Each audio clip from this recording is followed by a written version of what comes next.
What's up, family? Welcome to Ask the Mods. Where we challenge you to stop playing and start pushing.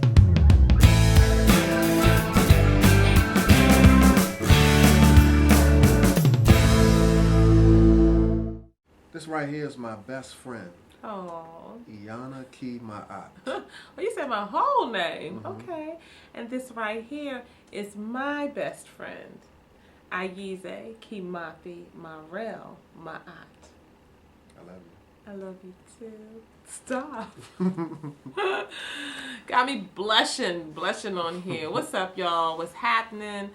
All right, let's get right to the focus for today. We got a question in from a young lady who is in a very difficult, situation. And you, as always, can read the question if you're watching us on YouTube or somewhere else. You can read the question on our site at blackloveandmarriage.com. But basically, this young lady says that she's been with her husband for a total of 8 years now, correct? I'm right? Yeah, but they've been married for 2. Oh, they've been married for 2. Okay, so They've been together for 8 years. Been together for 8 years, married for 2, and throughout the relationship, he's been involved in some other ways of getting financial assistance. He's been hustling. Right? He's been doing some other things Yeah. that she's been aware of at different points in the relationship. And although she knew in the back of her mind this is not the way to go, it afforded them some security that they would not have otherwise had. At least the illusion of security. Okay? So, I guess... She's 29. Let's be clear. She's 29. And this relationship began while they were in college. And so, he started doing what he was doing while he was in college. Right. And they have children, right? Yeah, they have one child. It's her child, even though, the child is his, all the same, so. What? What I'm saying is that it's her child from another relationship. Oh, okay, but, okay. you can say that it's his. It's their child. Yeah, okay, got you. Okay, and so basically, let's just cut to the chase here. He is now locked up. He is locked up, and her words are for a hefty sentence. I mean, he's got a hefty sentence. And so she says, I'm not asking you all necessarily, whether I should stay or whether I should go. Because she says she understands, and I'm so glad you understand, that is a very personal decision that only you can make.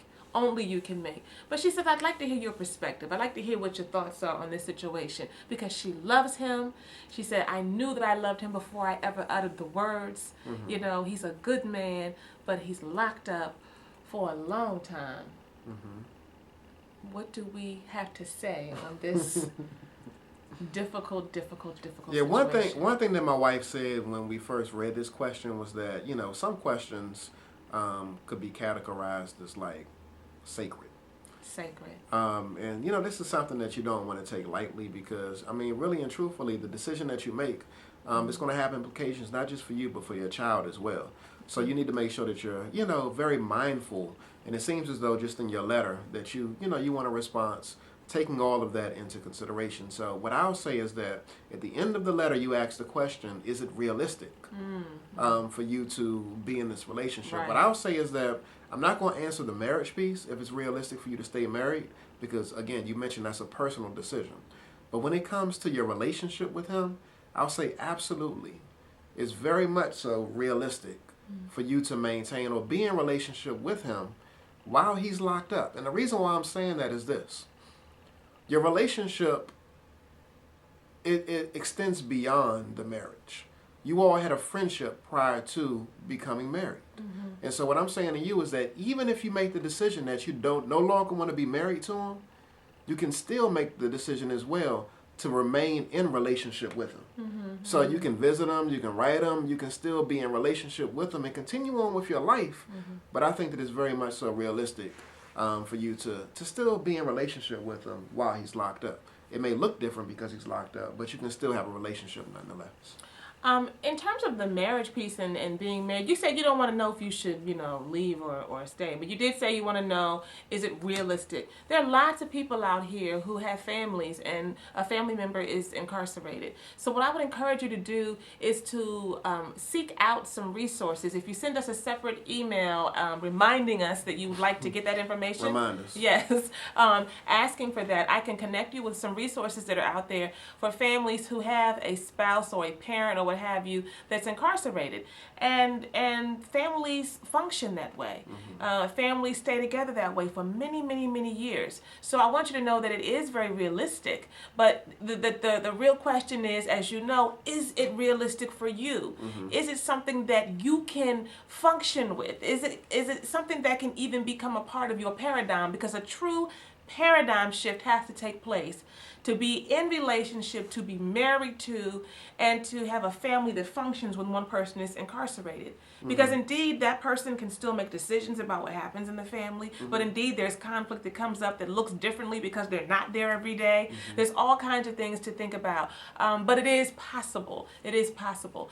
So let's say this too. Let me just throw this in here, that he mentioned, or he said that, he would understand if you decide to move on, if you decide to, leave the marriage. Right. So, I just yeah, wanted to that's a good thing that he's not holding you emotionally hostage, which he doesn't have the power to do, because ultimately we give people permission to do that, but it's a good thing that he's not attempting to do that. But here's the other piece. Last but not least, I will say this. At the end of the day, what you need to do is, however you get closer to the source, this is, like my husband said, this is one of those sacred questions. It's a sacred space in your life where you have to make a huge decision that will probably not take form at any one moment, but it will be a process where you will determine the trajectory of your life. You will determine how the rest of your life will look and how it will feel. And so it's a very, very sacred decision. Take some time, some intentional, concentrated time to do some journaling, to write about your feelings, to just experience what it feels like to be married to someone who's incarcerated. When you've had some time to get close to the source, whatever that is for you, and come to a place of decision, you will feel good. You will feel light as a feather, because you will have done the work to know what it is that you need and what it is that you can give. So I hope that you will do that. But in order to do that, in a situation like this, in a situation as sacred as this, you have to stop playing and start